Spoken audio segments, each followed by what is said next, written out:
벌써 7년이 된 일이지만 우리 부모님은 그날을 잊지 못하십니다. 그날 일만 생각하면 우리는 매번 웃음이 터져 나와요.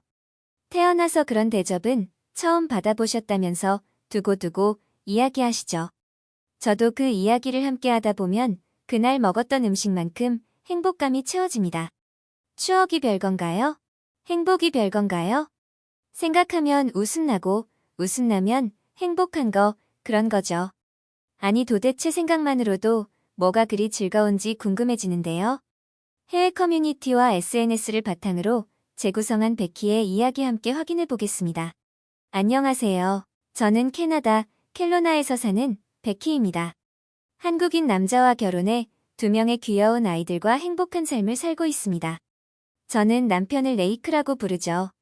그의 한국 이름이 호수였기에 우리는 그렇게 불렀습니다. 레이크는 대범하고 도전적인 사람이었어요.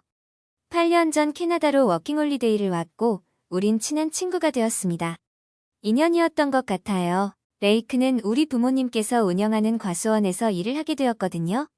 우리 부모님은 워낙 강인하신 분들이라 저에게도 일을 시키셨죠. 부모님을 도와주지 않으면 용돈을 주지 않으셨습니다.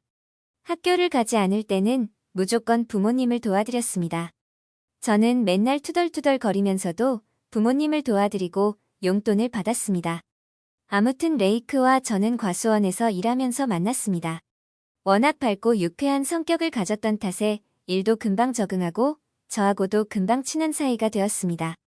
못하는 게 없고 싹싹한 성격이라 부모님께서도 금세 좋아하시고 신뢰를 보여주셨습니다.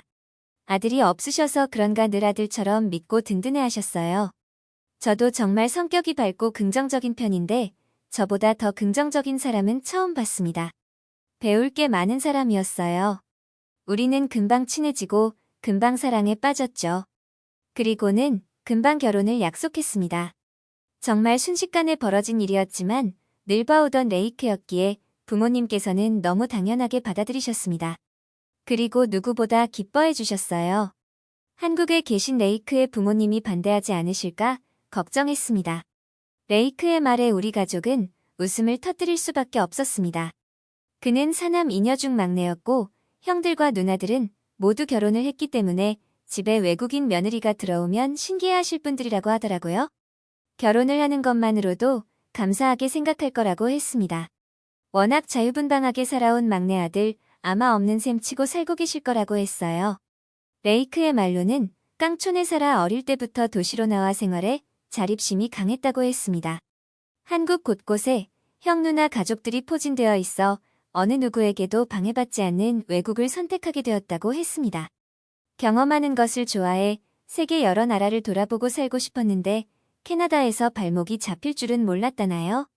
나중에 아이들이 태어나 성장하면 오지에서도 한번 살아보고 싶다고 하니 말다 했죠. 레이크의 말대로 한국에 계신 부모님은 반대하지 않으셨다고 합니다. 오히려 어딘가 정착하게 해주어서 좋다고 하셨다는데 레이크가 부모님 성격을 닮아 일이 자유스러운가 봅니다. 우리는 한국에서 한번 캐나다에서 한번 간단하게 결혼식을 올리기로 했어요.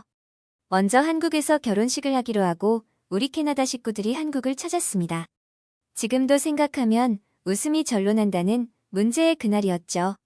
당일날 바로 얼굴을 보면 어색할까봐 5일 전에 캐나다 식구들과 레이크가 말하는 깡촌에 가서 미리 얼굴을 서로 인사를 하기로 했습니다. 우리는 결혼식 며칠 전 한국에 도착해 한국 여행도 하고 레이크가 말하는 깡촌에 가서 부모님 얼굴을 미리 뵙기로 했습니다. 레이크의 말로는 이렇게 결혼 전에 양쪽 가족들이 먼저 인사를 하는 것을 상견례라고 하더군요.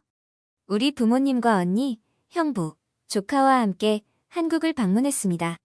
양쪽 가족들이 처음 만나는 자리라 저도 잔뜩 긴장을 했는데 레이크의 말에 의하면 시골 부모님들은 며칠 잠도 못 주무셨다고 해요.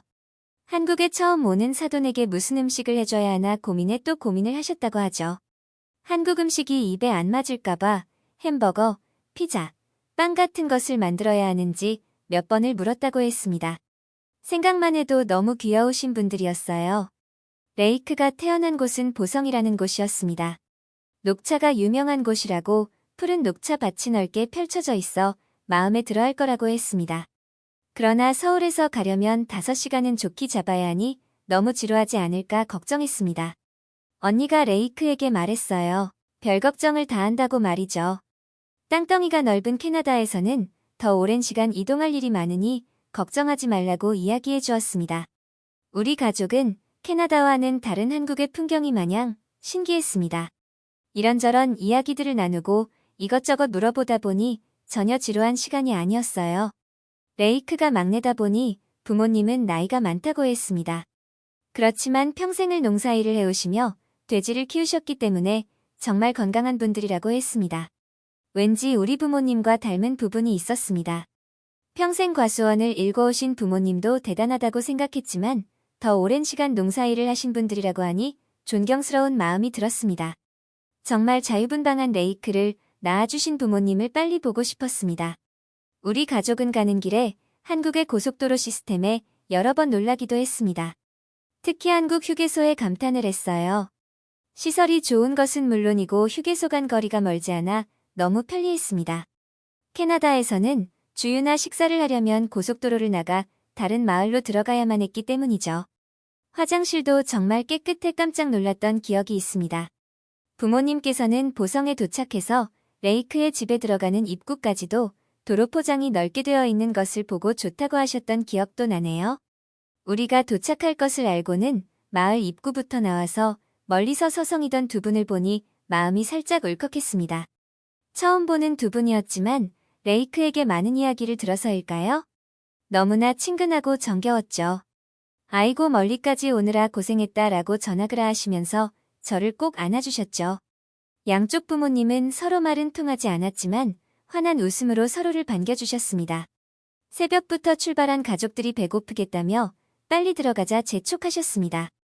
집에 들어가니 이미 상다리가 부러져라 한 상 차려져 있었습니다.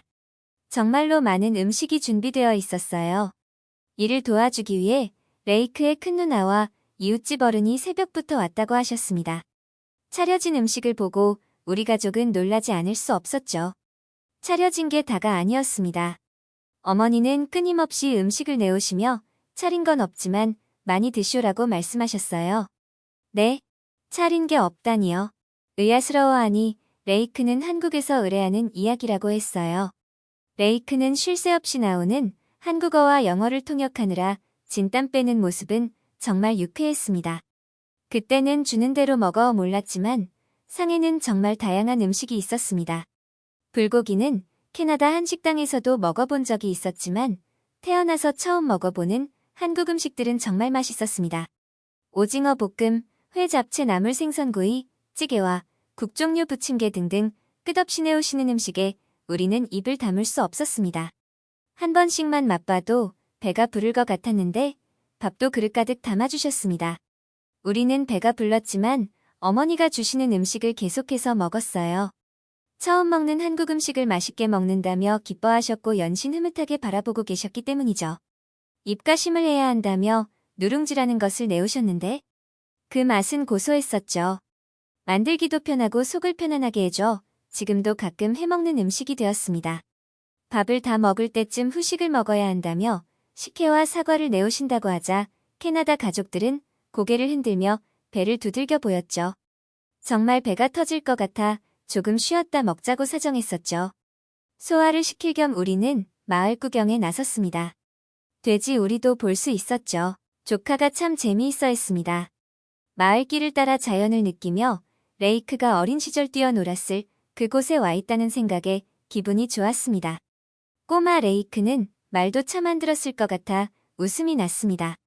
한참을 둘러보고 있는데 어머니께서는 후식을 먹어야 한다며 다시 들어가자고 하셨어요. 과일과 전, 떡, 전통음료 등 또 한 상 차려져 있는 거 아니겠어요? 배가 다 꺼지지도 않은 상태였지만 어머니는 이걸 먹어야 배가 꺼지고 소화가 된다며 또다시 흐뭇한 미소를 짓고 계셨습니다. 너희들은 더 먹어야 해, 더 먹을 수 있어. 힘을 내라고 말하고 있는 것 같아 거절할 수 없었습니다. 그런데 그게 너무 귀여운 모습이었습니다. 우리는 배가 불렀지만 차려주신 정성을 생각해 또 맛있게 먹었습니다. 먹으니 음식이 또 들어가긴 들어가더라고요. 날이 어둑해지자 우리는 며칠 뒤 결혼식에서 또 만날 것을 약속했습니다. 먼 길을 떠나야 하기 때문에 일어나려고 하자 어머니는 든든하게 저녁까지 먹고 가야 하는데 가야 한다니 아쉬워하셨죠.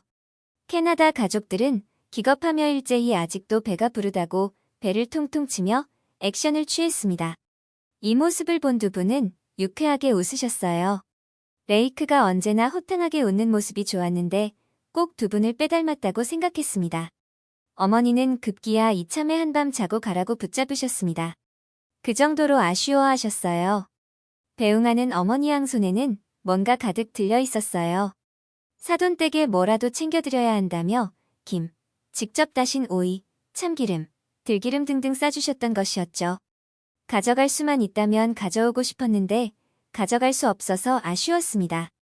레이크에게 비행기에 싣지 못한다는 설명을 듣고 못내 아쉬워하시는 어머님의 표정은 아직도 생생합니다.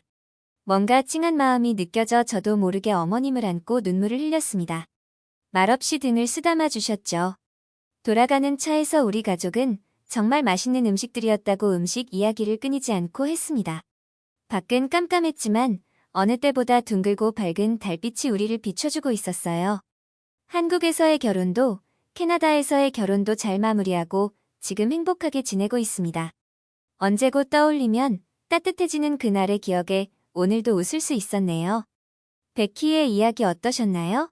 캐나다 가족들이 그날 얼마나 많이 먹었을지 상상이 가니 너무 재미있습니다.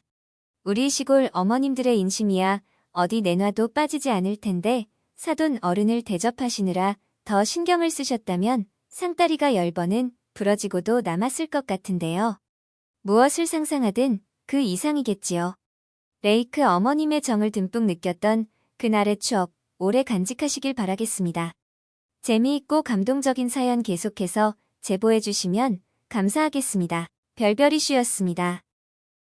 영상을 끝까지 시청해 주셔서 감사합니다. 구독과 좋아요는 영상 제작에 큰 힘이 됩니다.